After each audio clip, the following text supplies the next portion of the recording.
Hi everyone, and welcome back to another video from your friends here at Altitude University. Our team has been flying drones commercially for many years. During that time, we've learned a thing or two we wish we knew before we started. We've also had the pleasure of speaking with many members of the community about their early experiences and lessons learned. Stick around and see what we've collectively learned from the School of Hard Knocks so that you don't have to.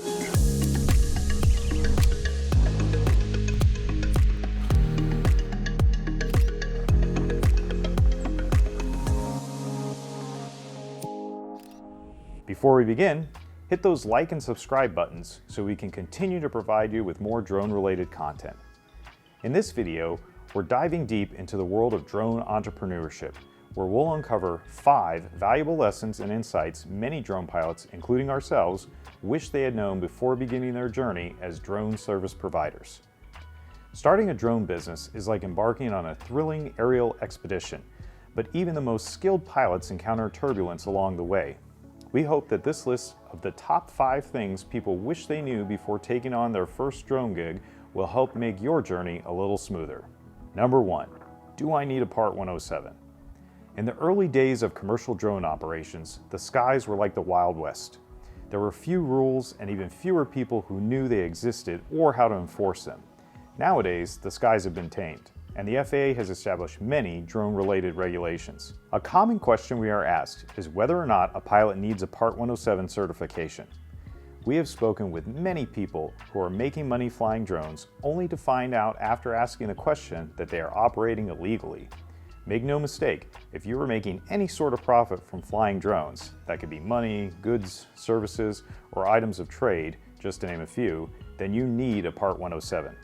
Fortunately, it's pretty easy to earn your Part 107 certification, especially if you use a course like ours. You can find a link to our Part 107 study guide course in the description below. Number 2, creating a business plan.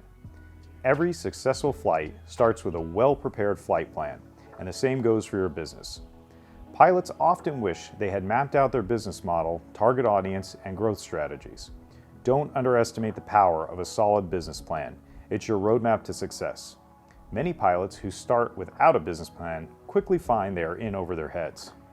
A good business plan can create a clear roadmap towards success, attract investors or help you secure funding, aid in making sure your team is aligned, help mitigate risks, and provide you with milestones that help track your progress and mark times to celebrate your success. Number 3, deciding which drone to buy. When I started my drone service business in 2017, I made the mistake of wanting to provide every drone service I could think of. I assumed I would find customers that wanted photography, thermal imaging, multispectral photography, and more. As a result, I ended up spending thousands of dollars on drones. What I ended up learning was that customers in my area had a limited interest in thermal imaging, and even though the region was a farming community, multispectral imaging was too new for people in the area to care. In one example, I paid $5,000 for a multispectral drone and never even turned it on. The lesson I learned was only get the drones you need to start your business with, ones that the customers in the area are willing to pay for. When selecting a drone at the start of your career, for most people, it is best to start with just one drone. You can always add more as your business grows. Number 4, don't forget about insurance.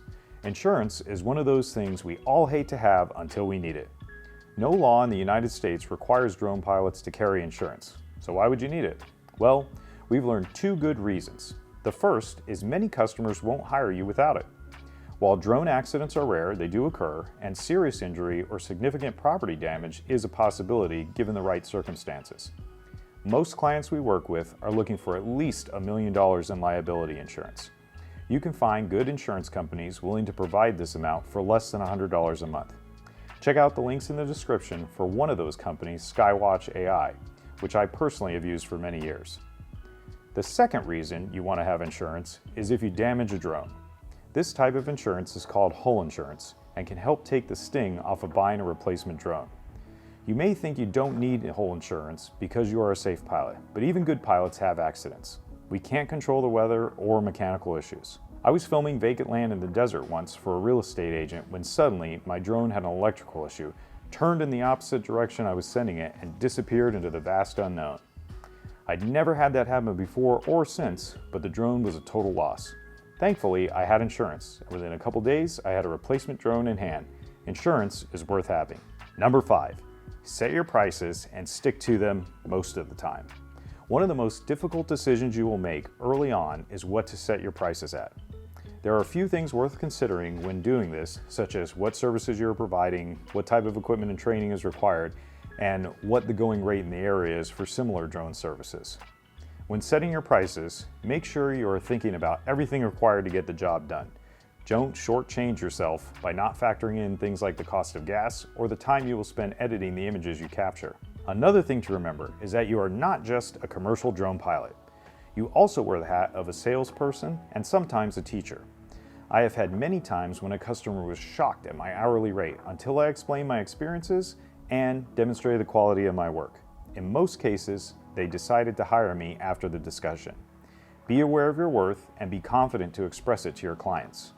When setting prices, you may need to lower your rates from time to time in special circumstances, but don't race other drone pilots to the bottom. We've all seen requests for drone services with ridiculous and borderline insulting rates like $5 or $10 an hour.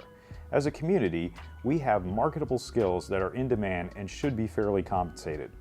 Don't race to the bottom of the pricing structure. Remember, being busy and making good money are not always the same thing. Set prices that reflect your worth and sell your value to customers. So, there you have it.